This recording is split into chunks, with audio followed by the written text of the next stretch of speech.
So, there was this one time, there was this question on my son's homework sheet. It said, "What is your mom's hair color?" He was in kindergarten, so, they're trying to figure out colors. His answer was blue, and the result was a big, fat red. He was very Oh, outraged. yeah, I mean, but why? Why was he outraged? because because the kid was actually right. My hair was blue. Um, Oh, in the that years was the time since, where okay, so that was the time where you were doing your blue phase. yes, yes. So I had blue hair then, and in the years since, it's been pink, it's been red, it's been purple, it's been, well, gray. So he was very, very outraged. Right. So what is the relevance of this anecdote to today's topic? It's because I'm no, it's because we're doing a very special episode today where we're reading out the comments received on this podcast. Okay. Well, this podcast is Live in a Grey, and it's a Mums at the Table podcast where Melody and I explore the psychological factors that shape our relationships, whether we're a parent or a partner or a peer. And I'm Faith, and my approach to these complex realities comes from my background in psychology and decades of lived experience navigating trauma, therapy, and spiritual formation. Melody, what about you? Um, my experience is from being a mom to a 9-year-old. I am a writer, I'm a communicator, I do a lot of research, I do a lot of reading, and I'm also currently project leader of Moms at the Table, who brought you this podcast. Um, so why I'm talking about my hair being blue is because of a comment that we had on episode 10, where this person, instead of reflecting on what we said, zoomed in on how we looked and remarked, "What's with the crazy hair?" I mean, I assume he was talking about the hair color, not the fact that I don't actually brush my hair, which is Well, also we correct. we will never know. But you know what it was about that comment that caught my eye is that after that person asked, "What's with the crazy hair?" there was another viewer who responded with, "What's with the icky superficiality?" I'm like, And yes, honestly, thank you. there was a part of me. Thank you. Yes, because there was a part of me that felt like, they were the champion that I didn't realize I needed. Yeah, Because yeah, yeah. yeah, you did. I tell you, navigating comment sections on social media can be so hit and miss, and because they can sometimes have so much negativity and vitriol out there that it really scares me that some of that could land on me. I don't want that fear to be the reason why I don't speak up, why we don't speak up, because the Yeah, world has so much space to hold off our stories. yeah. It's interesting that you said that because just, I think it was yesterday, I just read this very interesting Facebook post, right? And it was Mm. talking about this lady. I forget what her name was now. I think it's Rosamund Gay. And she is quite an outspoken person on feminism and basically speaking up for victims of abuse. And one of the things that she said, right, that she realized is that the times when she's actually been told to be quiet is actually the times she discovered is actually the times when she actually needs to actually speak up. Wow. And I want to add to that powerful story by saying that sometimes maybe we don't speak up because we think we're not smart enough. Maybe we think we're not eloquent enough. Sometimes when I hear people tell their stories and then they will downplay it immediately, I want to tell them, "Whoa, what you just said, I don't know what it sounded like in your head, but when it landed on me, that word, that phrase, it just like shot straight into my heart like a flaming arrow, and then it just lights me up inside." And I guess that's what I'm trying to say is I don't think we should let the fear of being criticized, whether it's from other people or inside our own heads, A lot of it stop is us. actually inside our own heads. I will raise my hands to that.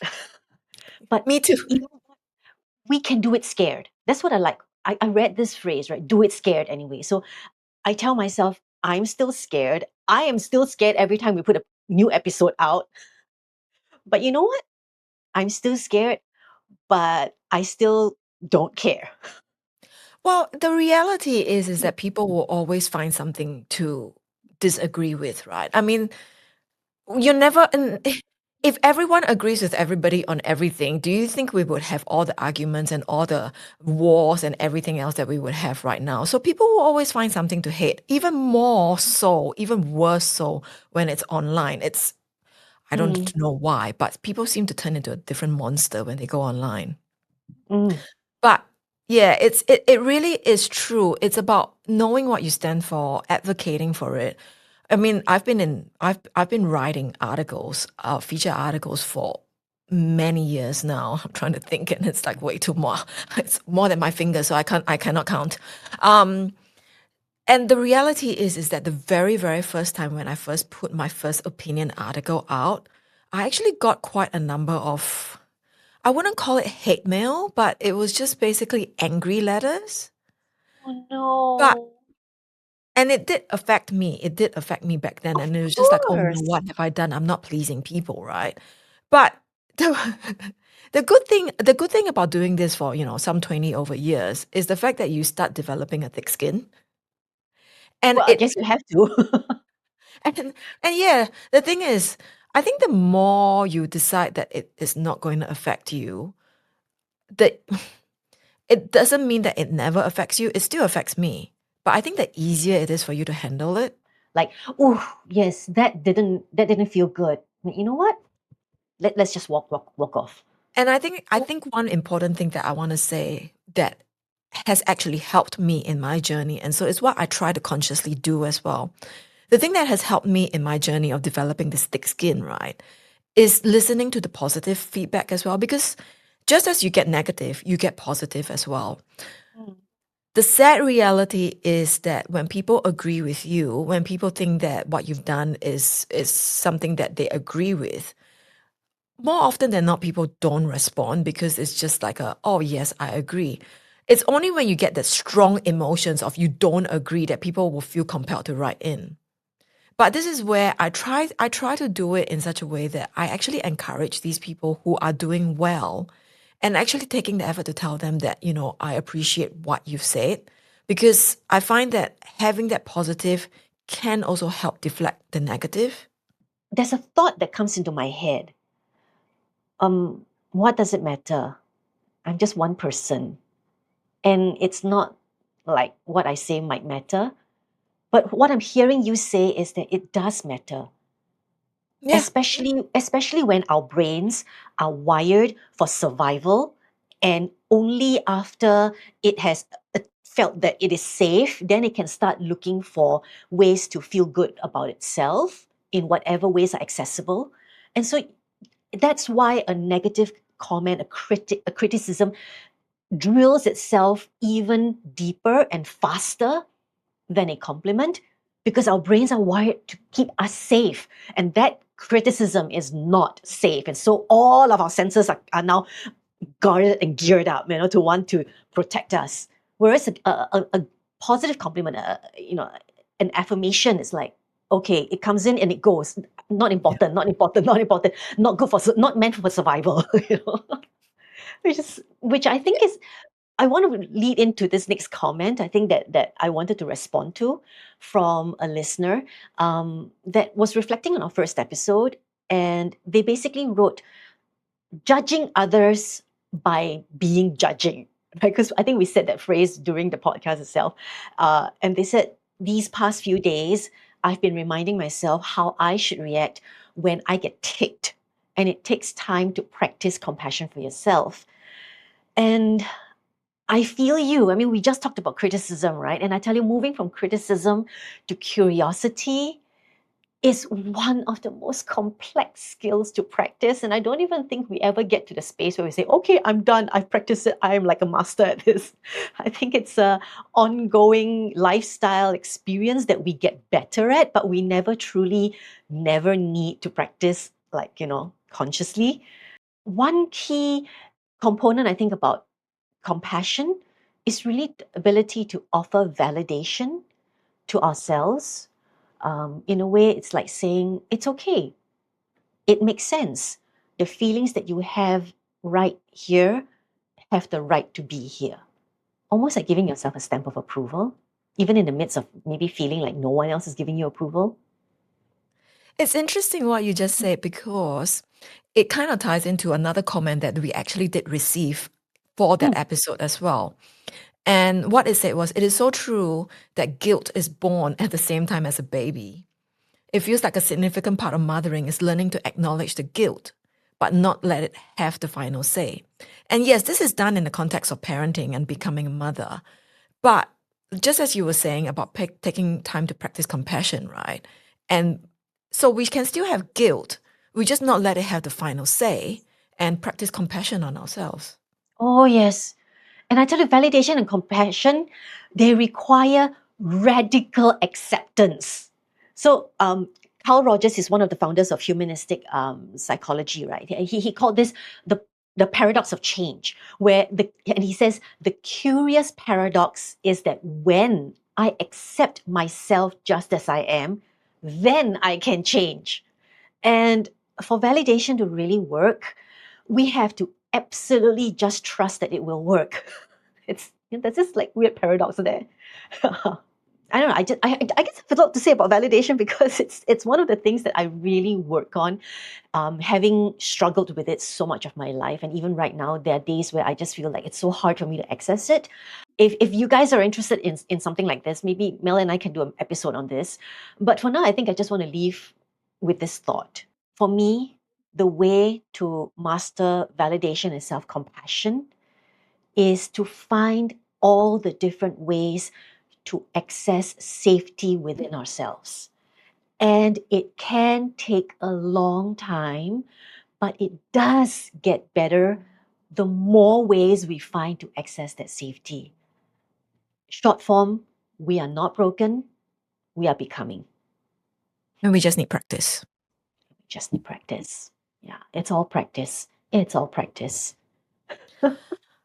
Um, I'm just having a look at the time, and I think maybe we should be wrapping up soon. But I just wanted to mention a few other really quick comments that we received because we did say that we're going to go through the comments. Um, I don't really have any response to it. This is okay. This is a comment from episode 2. Are Mm, you judging me? Is it my trauma? And the mhm. comment that we got was two purple heart shapes with a fish cake emoji in the middle. I don't Maybe know fish what it means something means. that we don't know. I don't know. I don't know what these days I can't keep up with the emoji dictionary. Like the hearts, I understand. I mean, like, okay, maybe, it touched them somehow, but I don't know what fish cake means. But you know what? I'm all for it. I'm all for the fish cakes. I'm going to take it in a good way. I'm just going to say it's two hearts, and then we're all going to be hungry for fish cakes, and then we can all have some later. You want to take this other one in a good way? This is from episode 4, where it's talking about, we were talking about body image. Okay, I think I know what you're talking about. It's another it's another picture comment. There's no words. Or maybe I should lead in with the nice ones first. There's one with the emoji with the heart shaped eyes.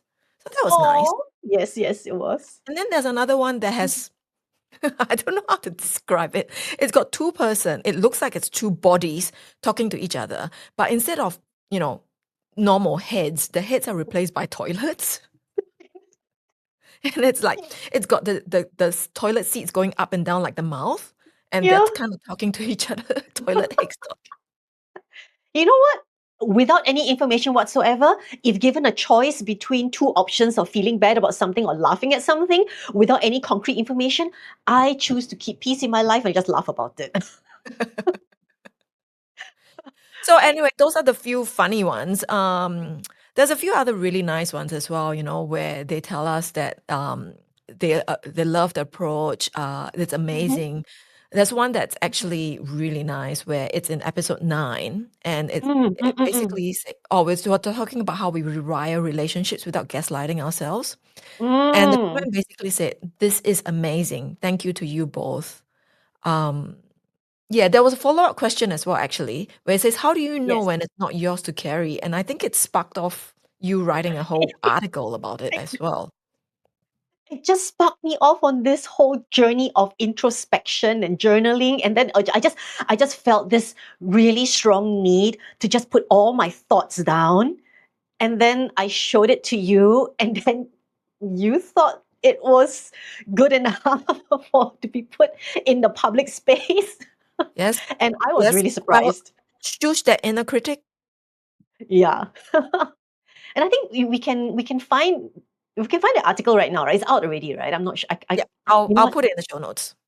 Okay, excellent. Yes, because I think it's one of the most profound and necessary conversations that we can have with ourselves when navigating relationships, especially if um, you you have a history of enmeshment or over responsibility. And I think there was a lot of thoughts that I had, but I'm not going to spoil it here. But like Mel says, the link to the article is waiting for you in the description box. Yeah. And So I yeah. think basically what I want to say is that, these comments are precious, and these comments do help us think differently. They help us think deeply. Well, except maybe the toilet ones. But anyway, I just wanted to say that, we do read the comments, whether they are in pictorial form or written. So share your thoughts with us, share your questions with us. Email us at hello@momsatthetable.com, or just comment on this right here, right now. We'll be back to our normal musings next episode, so we'll catch you next month. Hey, this is Faye. And I'm Melody. We have a free digital 5-day self-compassion challenge just for you. If you like a copy, simply comment with the word life now. That's LIFE.